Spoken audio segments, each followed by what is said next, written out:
সরকারি কলেজে অধ্যয়নরত বিভিন্ন শিক্ষাবর্ষের শিক্ষার্থীরা আজ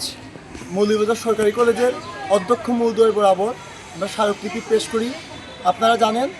যে 2026-27 সেশনে যে একাদশ শ্রেণীতে ভর্তি হবে সেইখানের মধ্যে যে ভর্তি ফিটা সেইটা যাতে কমানো হয় এবং ইতিমধ্যে দ্বাদশ শ্রেণীর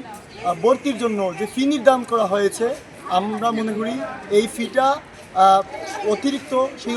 ফি যাতে কমানো হয় এবং একই সাথে সাথে অন্যান্য সেশনের যে ভর্তি ফি সেটা যাতে কমানো হয় সেই দাবিতে আজকে আমরা মৌলভীবাজার সরকারি কলেজের অধ্যয়নরত সচেতন শিক্ষার্থীরা আমরা অধ্যক্ষ মহোদয় স্যার বরাবর স্মারকলিপি দিই এবং আমাদের এই স্মারকলিপি গ্রহণ করেন শিক্ষক পরিষদের সম্পাদক তারিকুজ্জামান ভূঁইয়া স্যার এবং স্যার আমাদের আশ্বাস দেন যে